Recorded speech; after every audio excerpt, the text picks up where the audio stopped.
Experience ഉള്ള ആൾക്കാരുടെ കൂടെ അഭിനയിക്കുമ്പോൾ നമുക്കെപ്പോഴും ശരിയാവുമോ അല്ലെങ്കിൽ മിസ്റ്റേക്ക് ഉണ്ടോ, ഇവരുടെ മൈൻഡ് എന്തായിരിക്കും എന്നൊക്കെയുള്ളൊരു തോന്നലുണ്ടാവും. തീർച്ചയായിട്ടും എനിക്കുണ്ടായിരുന്നു, എനിക്ക് എപ്പോഴും അങ്ങനെയാണ്. അപ്പോൾ പക്ഷെ അവർ നമുക്ക് ഭയങ്കര സപ്പോർട്ടീവ് ആയിരിക്കും അവിടെ. അത് കുഴപ്പമില്ല, അത് ഇങ്ങനെ ചെയ്താൽ മതി, അവർ പറഞ്ഞു തരും നമുക്ക്. ഞാൻ ചോദിക്കും സാർ ഇത് മതിയോ, അല്ലെങ്കിൽ ഇങ്ങനെ മതിയോ, ഇങ്ങനെ മതി, അല്ലെങ്കിൽ ഇങ്ങനെ ചെയ്ത് നോക്കൂ എന്നൊക്കെ പറഞ്ഞാൽ നമുക്ക് ഭയങ്കരമായിട്ട് ഹെൽപ്പ് ചെയ്യും. അവർ ഓരോ കാര്യത്തിലും ഹെൽപ്പ് ചെയ്യാറുണ്ട്. ഇടയ്ക്ക് ഒന്ന് മുങ്ങും, എവിടേക്കാ മുങ്ങുന്നത് ഇടയ്ക്ക് കാണില്ല, ഒരിടത്തും കാണില്ല. അല്ല, ഞാനായിട്ട് മുങ്ങുന്നതല്ല, സിനിമ എന്ന് പറഞ്ഞ് സംഭവിക്കുന്നതാണല്ലോ. അപ്പം നമുക്ക് ഇതുപോലെ ഇന്റർവ്യൂസ് എന്തെങ്കിലും വരുന്നത് ആക്ച്വലി സിനിമ എന്തെങ്കിലും റിലീസോ കാര്യങ്ങളൊക്കെ ഉള്ളതാണ്. അപ്പോൾ ഒരു വലിയൊരു ഗ്യാപ്പിന് ശേഷം എനിക്ക് തോന്നുന്നു ലാസ്റ്റ് റിലീസ് എൻ്റെ മോൺസ്റ്റർ ആയിരുന്നു. അതിന് ശേഷം എനിക്ക് വന്ന മൂവി എന്ന് വെച്ചിട്ടുണ്ടെങ്കിൽ 1-2 ഞാനൊരു അതിൻ്റെ സോങ്ങുകളാണ് ചെയ്തിട്ടുണ്ടായിരുന്നത്. അത് റിലീസൊന്നും ആയിട്ടില്ല. പിന്നെ വന്ന് ഒരു ക്യാരക്ടർ വൈസ് വന്നതായിരുന്നു 916 കുഞ്ഞുട്ടനും തഗ്ഗും. സോ അത് രണ്ടുമാണ് ഇനിയിപ്പം ബാക്ക് ടു ബാക്ക് റിലീസിന് ഇരിക്കുന്നത്.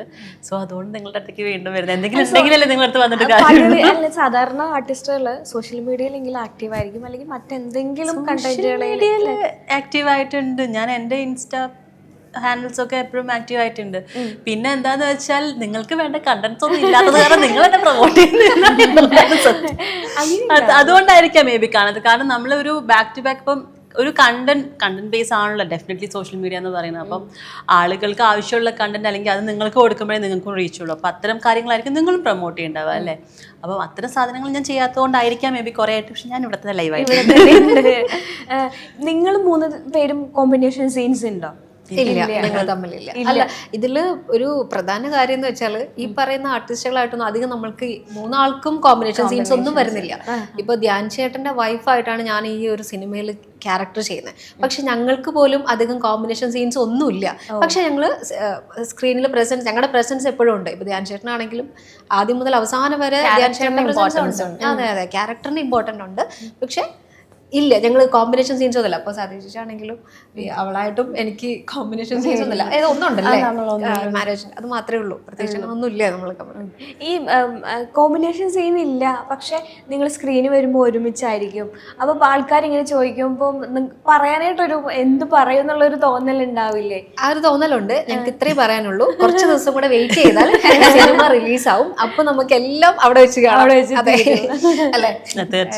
ഇതിലേക്ക് ഒരു ക്രൈം ആണെന്ന് മനസ്സിലായി. അപ്പം നമ്മളിപ്പോഴത്തെ സിറ്റുവേഷനിൽ നമ്മളെപ്പോഴും ഫേസ് ചെയ്യുന്ന ഒരു കാര്യമുണ്ട്, പല പല ക്രൈംസ് സമൂഹത്തിൽ ഇങ്ങനെ നടന്നുകൊണ്ടിരിക്കുകയാണ്. ഈ അവസ്ഥയിൽ ഈ സിനിമ കൊണ്ടുവരുമ്പോൾ എന്തായിരിക്കും നമ്മൾ സിനിമ കാണുന്ന ആൾക്കാർക്ക് അല്ലെങ്കിൽ സമൂഹത്തിന് കൊടുക്കുന്നത്? നമുക്ക് ഒരു ക്രൈം ഇൻവെസ്റ്റിഗേഷൻ എന്ന് പറയുന്ന സംഭവം നമുക്ക് ഒരിക്കലും സമൂഹത്തിന് ഒരു മെസ്സേജ് കൊടുക്കുക എന്നോ അല്ലെങ്കിൽ അങ്ങനെ നമുക്ക് പറയാൻ പറ്റില്ല. കാരണം ഓൾറെഡി ഉള്ള ഒരു ക്രൈം ഫയൽ നമ്മൾ അത് ഓപ്പൺ ചെയ്ത് അതെങ്ങനെ ക്ലോസ് ചെയ്യുന്നു, അതിൻ്റെ എൻഡിലേക്ക് അതെങ്ങനെ ക്ലോസ് ചെയ്യും, ആ ക്ലോസ് ചെയ്യുന്ന ഏതൊക്കെ രീതിയിലൂടെയാണ് സഞ്ചരിക്കുന്നത്, അത് പല ഓരോ ഇൻവെസ്റ്റിഗേഷനും ഓരോ മോഡായിരിക്കും. ആ ഏത് മോഡിലാണോ അത് പോകുന്നത്, എങ്ങനെയാണ് എൻഡ് ചെയ്യുന്നത്, അത് മാത്രമേ തുടക്കം തൊട്ട് എൻഡ് വരെ ആ ഒരു ക്രൈം എങ്ങനെ നമ്മൾ അത് കണ്ടുപിടിക്കില്ലേ, അല്ലെങ്കിൽ ആരായിരിക്കും. കാരണം ഒരു 10 ആൾക്കാർക്കിലൂടെ നമുക്ക് സംശയം പോവുമായിരിക്കും.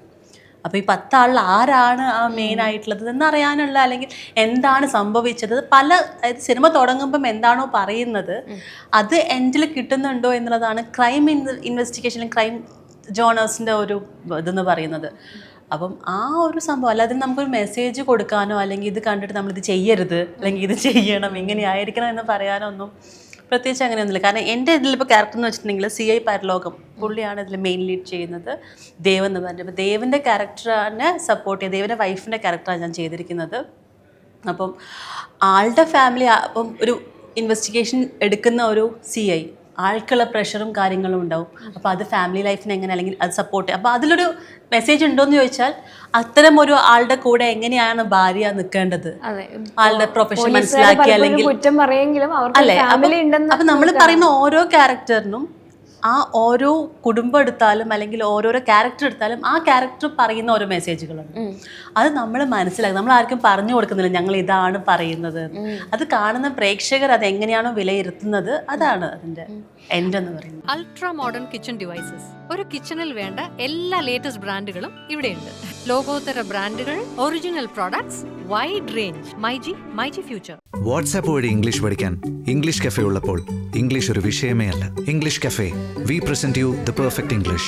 WhatsApp now 9633 888 575.